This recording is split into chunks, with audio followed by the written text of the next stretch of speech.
할렐루야. 네. 지금 우리 영상으로 또 하나님 앞에 나와서 예배드리는 사랑하는 우리 부강가족 여러분, 너무나 반갑습니다. 날이 가면 갈수록 여러분의 안부가 참 궁금하고 또 보고 싶기도 하고 여러 가지로 참 목회자의 마음이 그런 것 같습니다. 여러분을 위해서 기도하지만 또 여러분의 얼굴 보지 못하니까 날마다 목회자의 마음이 안타까움이 있는 것을 이렇게 경험해 보기도 합니다. 참 평생에 한 번도 이런 것이 없었는데 오늘 참 생각해 보면 이런 것을 통해서 성도들의 그러한 따뜻한 것, 또 성도들의 그러한 발자취, 또 교회에서 서로 얼굴 대하여 본다는 게 그렇게 귀하구나, 이런 생각을 해보기도 합니다. 어쨌든 여러분, 오늘 예배를 통해서 하나님 앞에 영광이 되는 귀한 시간이 되시길 원합니다. 오늘 열왕기상 18장에 있는 이 말씀을 가지고 진짜 힘은 하나님밖에 없습니다, 이렇게 제목으로 함께 은혜를 나누고자 합니다. 구약 성경에 보면 아주 극적인 대결 구조의 이야기가 2개 정도 나오는 것을 보게 됩니다. 하나는 모세와 바로의 대결입니다. 아주 극적이죠. 또 오늘 우리가 읽었던 본문에 엘리야와 바알 선지자들 간의 갈멜산에서의 대결인 겁니다. 아주 너무 이야기의 대칭 구조가 재미있고 흥미롭게 구성되어 있는 것을 보게 됩니다. 우리가 지난번 열왕기상 17장의 말씀을 우리가 한번 보았는데, 그때 엘리야가 가뭄을 선포하고 또 그 선포 이후에 가뭄이 시작되는 것을 우리가 보게 되었죠. 그리고 엘리야의 말대로 예언이 현실이 되면서 북이스라엘은 3년이나 계속적으로 가뭄에 시달리게 됩니다. 그리고 아합 왕은 3년 넘게 백성들과 함께 고통을 당하다가 물이 있는 곳을 찾아다닙니다. 그리고 오늘 성경에 엘리야를 아합 왕이 만나는 모습을 우리가 보게 됩니다. 만나자마자 그동안 엘리야에 대한 감정과 분노를 가지고 아합 왕이 너 때문에 우리가, 국가가, 그리고 이 백성이, 내가 이렇게 고생을 한다. 너가 하나님께 비가 오지 않도록 기도했기 때문에 이스라엘이 지금 고통당하는 게 아니냐라고 원망과 분노의 마음을 내어놓는 것을 보게 됩니다. 그때 엘리야가 뭐라고 대답하느냐? 무슨 소리냐? 내가 아니라 너가, 너 때문이다.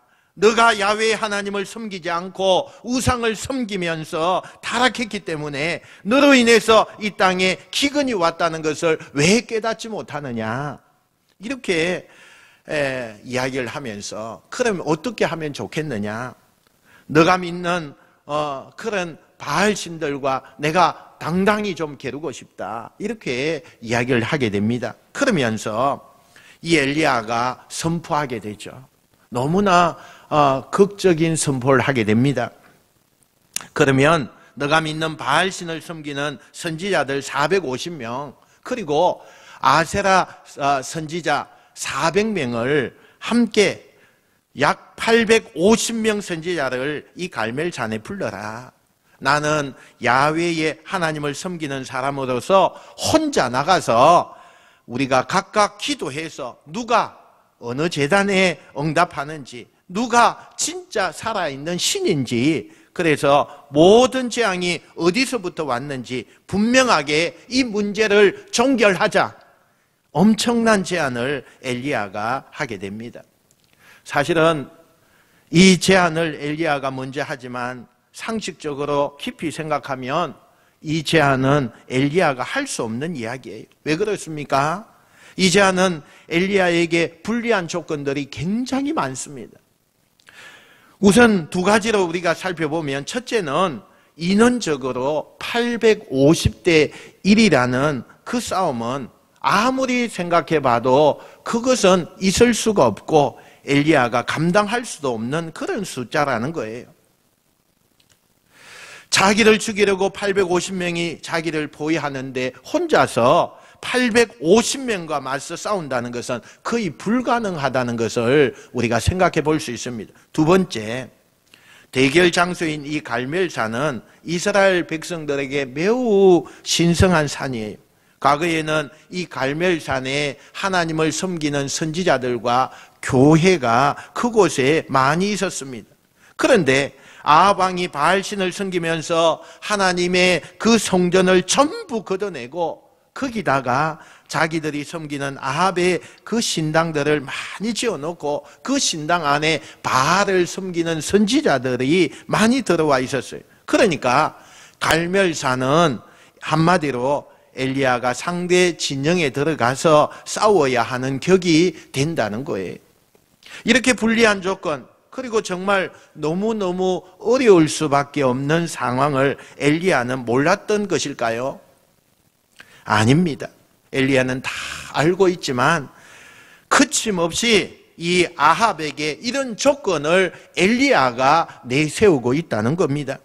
왜 이렇게 했습니까? 엘리야에게는 확신이 있었어요. 확신이 있었어요. 여러분, 어떤 확신이 있었습니까? 한번 따라합시다. 진정한 힘은 보이는 것보다 보이지 않는 것에 있습니다. 여러분, 그렇습니다. 진짜 힘은 보이는 것이 전부가 아니라는 거예요. 보이지 않는 힘이 진짜 힘이라는 것을 말하고 있다는 것입니다. 여러분, 이 당시에 이스라엘은 보이는 힘이 모든 것을 지배하고 있는 그러한 시대였습니다. 우선 아합이 돈을 끌어오기 위해서 이세벨과 정략적인 결혼을 하게 되는 거예요. 돈이라고 하는 이 보이는 힘, 권력이라고 하는 이 보이는 힘, 다스라고 하는 힘, 이것 때문에 바알신을 섬기는 거예요. 그래서 북이스라엘은 이 아합의 위대함을 보고서 아합을 보면서 대단한 투자다 이렇게 생각을 하게 된 거예요. 아합 왕이 자기의 능력을 가시하기 위해서 끌어들여온 돈을 가지고 수많은 도시를 건설하고 곳곳에 바알 신당을 만들고 이런 경제적인 그런 화려함을 보면서 사람들이 아합이야말로 훌륭한 사람이다, 정말 훌륭한 지도자다, 우리가 너무나 잘 세웠다, 이렇게 생각을 하게 된 거예요. 말 그대로 북이스라엘은 보이는 것을 따라가는 대세, 보여지는 것이 힘이라고 하는 이 대세, 그것이 전부였던 시대였어요. 그런데 엘리야는 달랐다는 거예요. 모든 사람들이 보이는 것을 따라갈 때에 엘리야는 아무도 보지 못하는 하나님이 이 시대의 진짜 야훼의 하나님이시고 살아계신 분이시고 우리에게 힘이 되신다는 것을 보여주고 싶었어요. 여러분, 하나님은 왜 엘리야를 들어서 쓰신 것일까요? 대세를 쫓아가지 않고 모두가 다 다수를 쫓아가면서 예스라고 외칠 때에 아니다, 아무도 보지 못하지만 보이지 않는 하나님이 우리의 주인이라고 외쳤던 그 믿음을 보시고 하나님이 엘리야를 쓰시게 되었다는 사실입니다. 여러분, 우리가 이 시대에 하나님 앞에 쓰임받는 주인공이 되려면 모든 사람들이 보이는 것을 쫓아갈 때 보이지 않는 것을 쫓아갈 수 있는 엘리야처럼 세상을 거스릴 수 있는 그런 눈과 믿음이 있을 때만이 하나님이 우리를 들어 쓰시는 줄로 믿으시길 바랍니다. 그 옛날 아합의 시대에도 그랬지만 우리가 살아가는 지금 이 시대에 우리 사이에 가장 큰 보이는 힘을 뽑으라고 한다면 사람들이 모두 다 한 가지 뽑습니다. 그게 돈이라는 겁니다. 돈이라는 거예요. 미국의 일부의 도시에는 일일에 82달러, 우리 돈으로 96,000원을 내면은 일반 감방에서 호텔식 감방으로 옮겨준다는 것을 이야기하기도 해요. 여러분, 죄를 짓고 감방에 가 있는 사람도요, 돈만 있으면 일반 감방에서요, 호텔식 감방으로 옮겨진다는 거예요. 그런 것이 미국에도 생겼어요. 오늘 많은 현대인들이 돈만 얻을 수 있다면 오늘은 교회, 내일은 절, 모레는 무당, 끊임없이 옮겨 다니는 사람들이 많아요. 왜요? 돈은 보이는 힘이기 때문에 그런 거예요. 그런데 그 보이는 힘을 얻으려다가 더 소중한 것을 잃어버리는 사람들도 많아요. 많은 사람들이 보이는 힘만 쫓다가 정작 하나님을 잃어버릴 때가 얼마나 많은지 몰라요.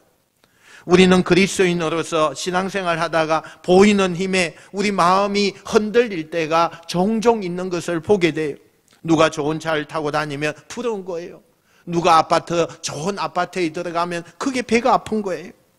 그리고 그동안 내가 예수 믿으면서 손해봤던 것, 이런 것들이 막 후회되기도 해요. 여러분 기억하세요. 보이는 힘만이 전부라고 생각하지 마시라는 거예요. 하나님은 우리 눈에 보이지 않지만 분명히 우리의 힘이 되시는 분이에요. 우리의 등 뒤에서 내가 포기하지 않겠다, 내가 너를 도와주겠다, 내가 너와 함께 하겠다, 그리고 우리를 격려하시고 밀어주시는 분, 그게 진짜 힘이라고 말씀하고 있는 거예요. 오늘 믿음의 눈으로 엘리야처럼 대세를 쫓아가는 그 세상 사람들과 다르게 보이지 않는 하나님의 힘을 인정하는 저와 여러분 되시기를 축원합니다. 이제 본격적인 대결을 앞두고 엘리야는 우리에게 많은 것을 신앙적으로 교훈적으로 말씀해 주고 있는 것을 보게 되어요. 엘리야의 이제 안에 아합이요 흔쾌히 수락을 하면서 좋아 이렇게 이야기를 합니다. 원래 엘리야는 850명을 하라고 했는데 결국 마지막에 갈멜산에 나오는 건 아세라를 섬기는 400명은 나오지 않고 이 바알을 섬기는 450명만 나오게 되죠. 그래도 여러분 450대 1이에요. 아합 왕과 함께 위세등등하게 이 갈멜산으로 나오는 그런 바알 선지자들이 오게 됩니다. 그리고 모든 백성들이 소문을 듣고 갈멜산에 모여들기 시작해요. 모든 백성들이요 흥미롭게 우리에게 풍요를 주는 신, 농사를 지으면 많은 열매와 경제적인 그 풍요를 주는 바알신, 이 신이 이길 거냐? 아니면 백성들에게 옛날 우리 추억 속에 있던 야훼의 하나님, 우리 조상들이 섬겼던 그 야훼의 하나님, 그 하나님이 진짜 신인지 이 백성들이 흥미롭게 엘리야와 바알 선지자의 그 대결을 보려고 나왔다는 거예요. 이제 순서가 정해졌어요. 먼저 바알 선지자들이 제단 위에다가 이 송아지를 올려놓아요. 그리고는 자기들의 신의 이름을 부르면서 바알신이여 바알신이여 이곳에 불을 내려주소서, 아침부터 기도를 시작하는 거예요. 처음에는 점잖게 기도하다가 시간이 점점 지나니까 마음이 조급해졌던지 소리를 높이기 시작하고, 그것도 안 되니까 몸을 흔들어대면서 이상한 춤을 추기도 시작하고, 그것도 안 되니까 오후쯤 되니까 이 바알 선지자들이 자기의 몸을 칼을 가지고 막 흉터를 내면서 피를 흘리고 이런 이상한 행동을 하기 시작했어요. 그러나 아무리 몸부림치고 별 방법을 다 써봐도 바알 선지자들이 불렀던 이 바알신은 아무런 응답이 없었어요. 당연하지요. 존재하지 않는 인간이 만든 우상, 헛된 신에게 아무리 소리친들 불이 내려올 리가 만무한 겁니다. 저녁이 되어 하루 종일 몸부림치며 주문을 외웠던 이 선지자들이 지쳐서 거의 포기하게 될 점에 엘리야의 차례가 된 거예요. 모두가 이것을 지켜보면서 백성들이 바알 선지자의 그 결과에 실망하면서도 엘리야는 어떻게 할까 기대에 섞인 눈으로 엘리야를 바라보고 있는데, 엘리야가 등장하면서 기도부터 하는 게 아니라 이상한 행동을 하기 시작하는 거예요. 옆에 돌들을 주워다가 12개의 돌을 주워다가 그걸 가지고 이렇게 탑을 막 쌓기 시작해요. 아니 지금 자기가 믿는 야훼 하나님에게 불을 내달라고 기도해야 되는데 엘리야가 자기 그런 모든 것에 기도하는 것이 아니라 돌을 주워다가 쌓고 있는 그 모습을 백성들이 보고 있는 거예요. 이러한 엘리야의 행동에 사람들이 수근거리기 시작해요. 저 사람이 큰 소리 치더니 이제 자신이 없어졌나 보다.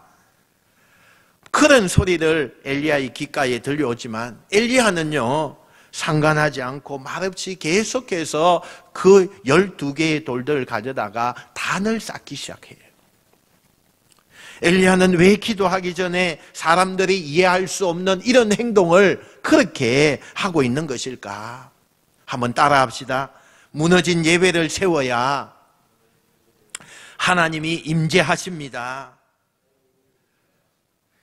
여러분, 엘리야는 하나님의 임재를 경험하기 전에 무너진 예배, 무너진 제단을 바로 세워야 한다고 생각을 한 거예요. 지금 이스라엘 땅에는 예배가 사라졌어요. 아합 왕이 이 정치적으로 또 왕이 가지고 있는 그 권력을 가지고 모든 법적으로 예배를 사라지게 만들고, 그리고 바알과 우상들 섬기는 것들을 정책적으로 가득하게 만들어 놨기 때문에 이스라엘 땅에 지금 예배가 없어요. 하나님을 섬기는 선지자가 없어요. 그래서 하나님 앞에 기도하는 사람들이 다 사라졌어요. 이때 하나님이 다시 이스라엘 땅에 임재하시려면 예배부터 회복되어야 된다는 거예요. 엘리야가 주어서 온 12개의 돌은 12지파를 상징하는 거예요. 비록 주님은 지금은 이스라엘이 남과 북으로 이렇게 나누어져 있지만 우리는 원래 하나님 앞에 12지파로 부름받은 그런 백성이다 라는 것을 기억하면서 하나님께서 우리 모두가 돌아와서 제단을 회복해야 된다라는 그 마음, 하나님의 그 마음을 엘리야가 지금 표현하고 싶었다는 거예요. 여러분, 하나님의 임재를 원하신다면 제일 먼저 우리가 해야 할 일은 예배를 회복하는 거예요. 예배를 회복하는 거예요.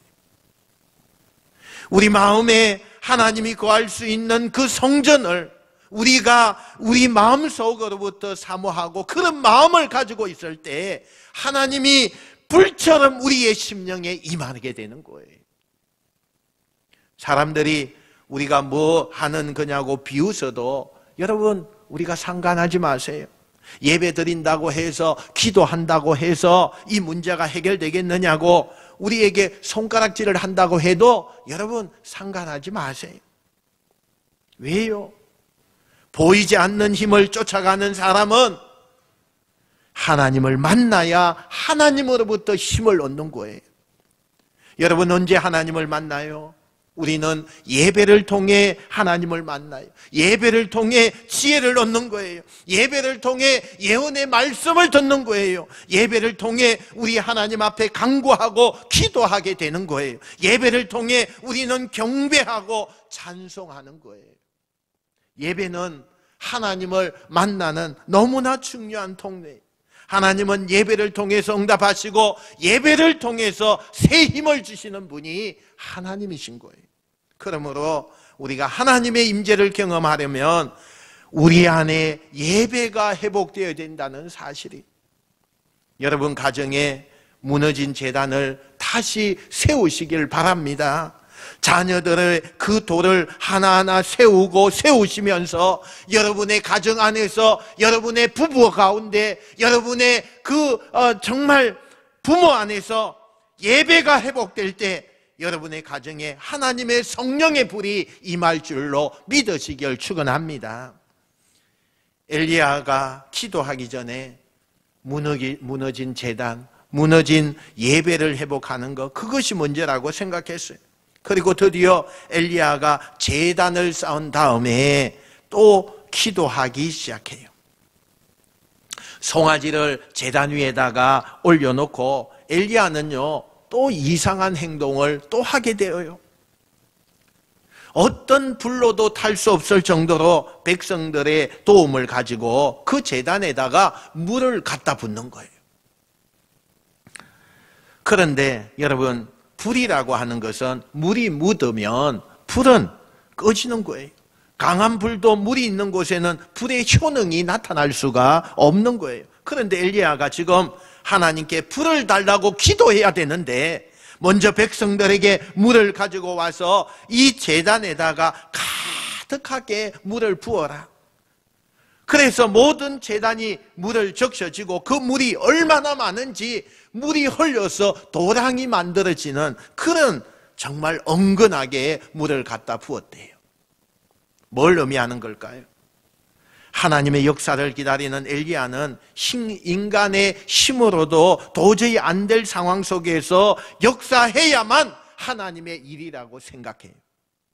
인간의 힘으로 인간의 상식으로 될 수 없는 지경까지 갔을 때에 하나님의 역사를 사모하는 거예요. 그렇게 물을 많이 갖다 붓고 사람들이 기대 반 걱정 반 이렇게 눈을 바라보고 있을 때에 엘리야가 37절에 기도하게 되죠. 37절에 여호와여 내게 응답하소서, 내게 응답하소서. 이 백성에게 주여와는 하나님이신 것과 주는 그들의 마음을 되돌이키심을 알게 하옵소서. 이렇게 하기 시작해요. 그런데 여러분, 놀라운 일이 일어났어요.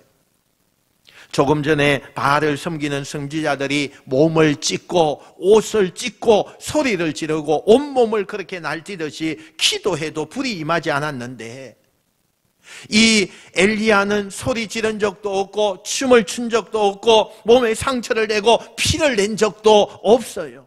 그저 그는 점잖게 하나님, 나의 하나님, 나의 하나님 야훼 아버지여 이곳에 불을 내려 주옵소서 기도 한마디 했을 뿐인데 하나님이 그 점잖은 엘리야의 기도에 응답하셔서 그곳에 불이 임했어요. 38절, 39절 우리 한번 다 같이 한번 읽어봅시다. 38절, 39절 말씀 시작. 이에 여호와의 불이 내려서 번제물과 나무와 돌과 흙을 태우고 또 도랑에 물을 핥은지라 모든 백성이 엎드려 말하되 여호와 그는 하나님이시로다, 여호와 그는 하나님이시로다. 여기까지. 할렐루야. 바알 선지자들이 하루 종일 기도해도 비가 오지 않던 그곳에 불을 내려와 송아지와 제단과 심지어 물까지 모든 것을 다 핥았더라. 여러분 놀랍지 않나요? 물까지 태울 강력한 그 불. 얼마나 그 불이 강력했으면 물까지도 다 말라버리고 태워버릴 만큼 강한 불이 그곳에 임했어요. 엘리야는 그냥 하나님의 이름만 불렀을 뿐인데 하나님이 그곳에 임재하게 하셨다는 사실, 제단이 세워지고 예배가 회복되는 그곳에 하나님이 그 이름만 불러도 그곳에 하나님이 임재하셨다는 사실이. 사랑하는 여러분, 오늘 이 말씀을 듣고 여러분의 마음에 하나님의 이름이 묵상되길 바랍니다. 여러분의 입술에 하나님의 이름이 고백되어지는 역사가 일어나길 바랍니다. 여러분도 엘리야처럼 하나님을 부를 수 있게 되기를 주의 이름으로 축원합니다. 그래서 여러분의 죄악과 여러분의 과거와 여러분의 모든 더러운 것까지도 완전히 태우고 남을 수 있는 강력한 성령의 불이 여러분에게 임재하게 되기를 주의 이름으로 축원드립니다. 모든 사람들이 엘리야를 비웃었어요. 그러나 엘리야는 먼저 제단을 세우고 예배를 바로 세웠기에 기적의 주인공이 되었어요. 그냥 하나님의 이름만 불렀을 뿐인데 그곳에 물까지 태울 수 있는 아주 강력한 불이 임했어요. 이 불이 이 민족에게, 이 불이 이 지역 사회에, 이 강력한 불이 여러분의 가정에 임하시길 축원합니다. 그래서 모든 우리 인간적인 것을 다 태우고도 남을 만한 강력한 성령의 불이 우리 성도들의 가슴마다 임하게 되기를 주의 이름으로 축원을 드립니다. 엘리야가 이겼어요. 통쾌하게 이겼어요. 그리고 엘리야는 멈추지 않고 두 번째 기도를 하는 거예요. 이 땅의 가뭄이 끝나기를 하나님 앞에 기도하는 겁니다. 원래 하나님께서 엘리야에게 뭐라고 약속하셨어요? 이 가뭄이 내려질 때인데 이 가뭄을 종식할 때도 그 선언이 엘리야의 입을 통하여 하게 하리라 이렇게 했으니까 이제 하나님의 살아계심을 아합 왕과 모든 백성들이 보았고 보여줄 만큼 다 보여줬으니까 이 땅에 더 이상 하나님의 가뭄이 그 징계가 내리지 않도록 그가 기도하려고 산 하나를 데리고 갈멜산 꼭대기로 올라가는 거예요. 그리고 기도하기 시작해요. 그런데 기도하는 그 자세가 너무 재밌어요. 42절에 보니까 엘리야가 갈멜산 꼭대기로 올라가서 땅에 꿇어 엎드려 그의 얼굴을 무릎 사이에 넣고 이렇게 했어요. 이건 여러분 예배 끝나고 나면 여러분이 한번 해보시면 좋을 것 같아요. 참 반드시 한번 해보세요. 무릎을 꿇어요. 그리고 허리를 굽혀가지고 내 머리가 내 무릎과 무릎 사이에 쏙 들어가도록 만드세요. 요가를 하시는 분들은 이게 가능할지 몰라요. 그러나 보통 사람들은 이 자세가 나오기가 참 힘들어요. 아니 나온다 할지라도 뭐 잠시 몇 초는 이렇게 자세가 나오기가 거의 힘들다는 거예요. 이걸 가지고 몇 분 동안 몇십 분 동안 기도하고 이 자세를 계속 유지했다는 것은 너무너무 힘들었을 거예요. 그런데 엘리야가 이런 자세를 가지고 하나님 앞에 기도했다는 거예요. 왜 이렇게 기도했을까요? 엘리야는 조금 전 바알을 섬기는 사람들 앞에서 하나님이 살아계신 것을 강력하게 드러냈던 영적인 서타예요. 여러분 이거 아십니까? 의로운 성인과 타락한 죄인은 종이 한 장 차이예요. 어제까지 그렇게 신실한 사람도 종이 한 장의 교만한 순간, 여러분 정말 자만이 일어나는 그 순간 그 틈을 이기지 못하면 타락하게 되는 거예요. 어떤 타락한 사람도 하나님의 은혜를 경험하면 그 사람이 하나님 앞에 위대한 일꾼이 되는 거예요.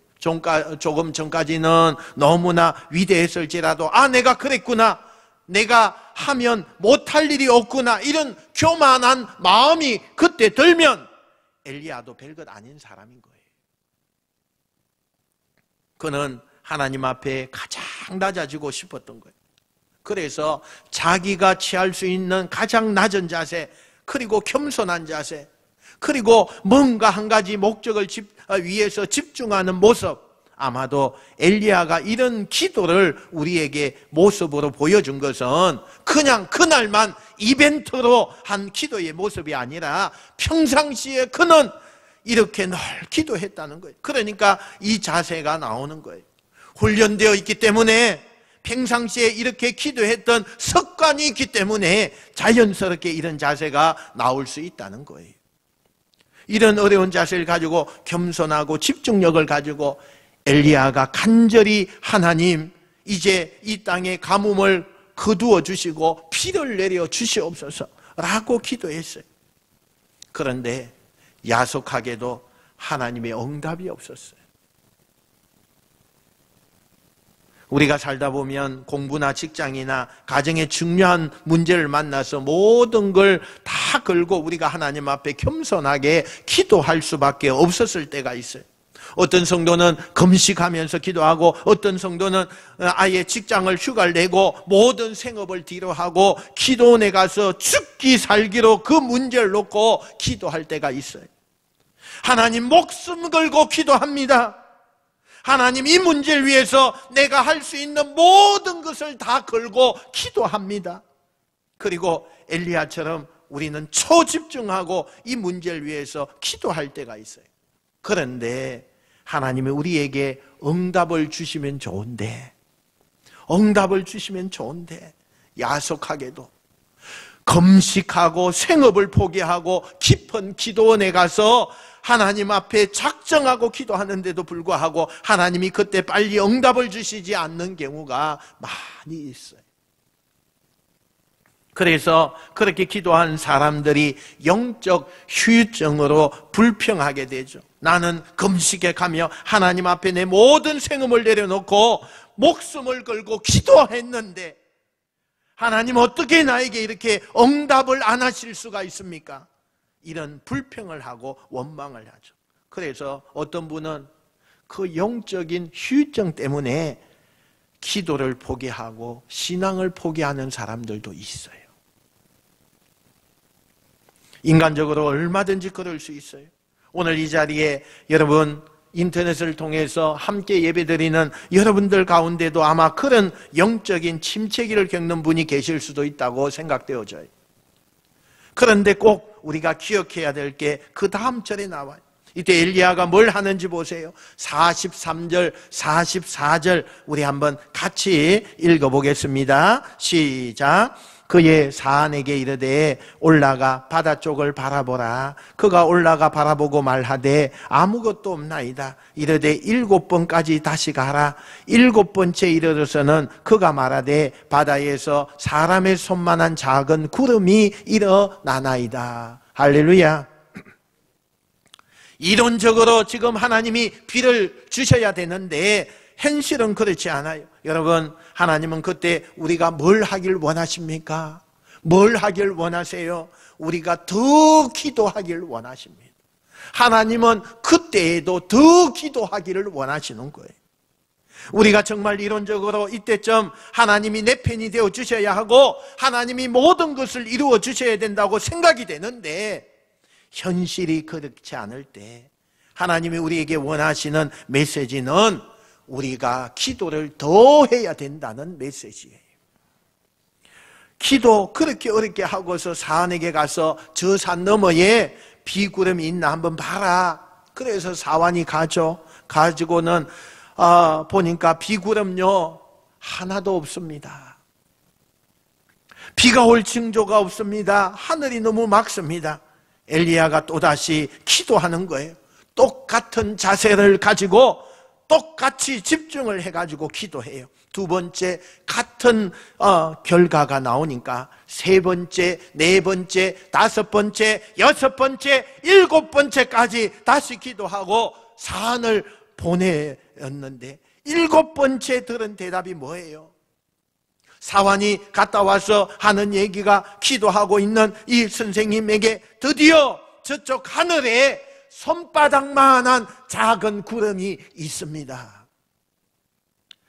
3년 6개월 동안 비가 오지 않고 그 땅에 비를 내리게 된다면 먹구름이 하늘을 뒤엎고 온 구름이 하늘을 뒤엎어도 될까 말까 할 텐데 겨우 손바닥만한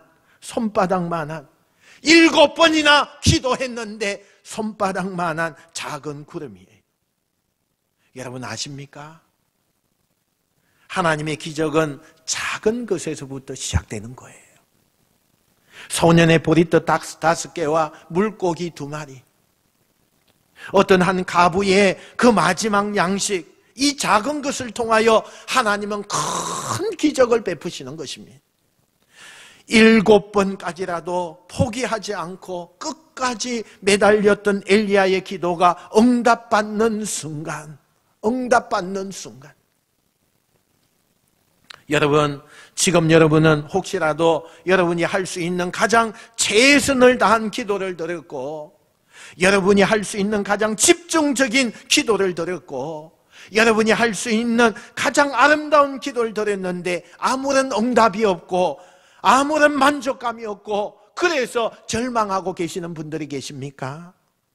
그런 사람에게 주시는 하나님의 음성입니다. 포기하지 말라. 실망하지 말라. 엘리야처럼 끝까지 기도할 수 있기를 축복합니다. 그래서 결국 작은 구름이라고 하는 하나님의 응답을 받는 그 순간까지 여러분 그 기도의 무릎을 계속 꿇게 되기를 주의 이름으로 축원드립니다. 포기하지 않는 사람에게 하나님은요 응답하시는 거예요. 한번 이벤트를 잘 하는 사람에게 하나님이 응답하는 게 아니에요. 그것이 삶이 되는 사람에게, 그 기도가 삶이 되고 하나님 앞에 대화가 삶이 되고 하나님이 신실하게 하나님을 신뢰하기 때문에 언젠가 반드시 응답을 받을 것이다. 그 믿기 때문에 보이지 않는 그 힘이, 이 세상을 지배하는 그 힘이 진짜라는 것을 인정하는 사람에게 하나님께서는 역사한다는 사실이에요. 오늘 이 열왕기상 18장 이 말씀은 우리에게 여러 가지로 메시지를 주고 있습니다. 우리가 살아가는 이 시대를 다원주의라고 이야기합니다. 그래서 다른 신의 영역을 서로 존중하고 인정하면서 내가 믿는 신을 믿는 시대, 여러분 대단히 위험한 생각입니다.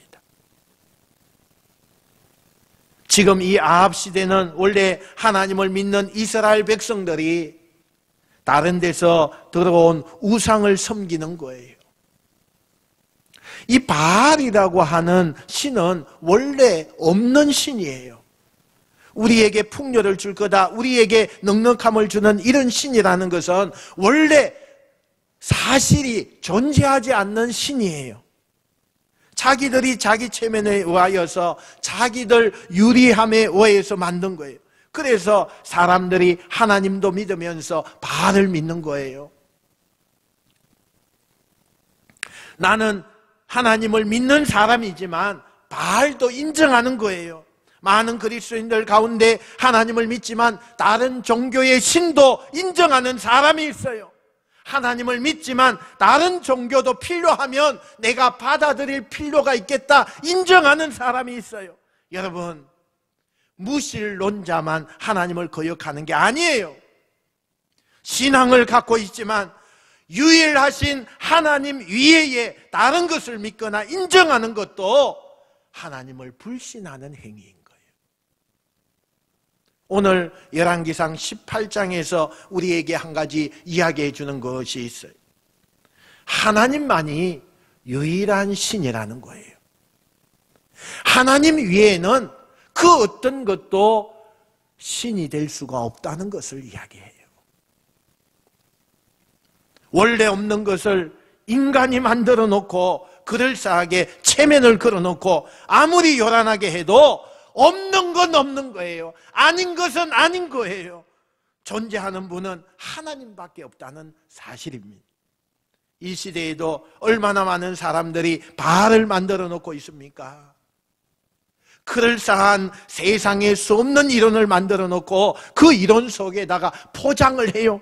포장을 해서 하나님 위에도 우리가 믿을 수 있는 신, 우리가 믿을 수 있는 힘이 많다고 생각을 해요. 그러나 진짜 힘은 하나님이에요. 진짜 힘은 하나님밖에 없어요. 원래 존재하는 분은 하나님밖에 없다는 사실을 이 아합 왕의 이야기를 통해서 우리에게 교훈을 주고 있는 거예요. 사랑하는 성도 여러분, 우리의 목적은 사람들이 다 보이는 힘을 쫓아가고 있을 때, 그래서 보이지 않는 힘, 하나님으로부터 점점 멀어지고 예배가 사라지고 하나님을 찾는 백성들이 사라지는 이 시대에 엘리야처럼 하나님이 진짜입니다. 하나님이 유일한 신입니다.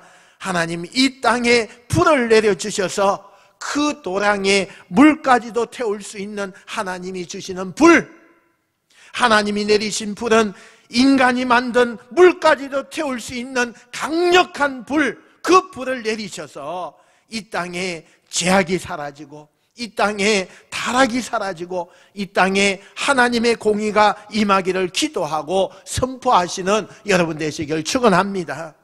우리 모두는 이 시대에 엘리야가 됨으로써 하나님만이 우리의 힘입니다.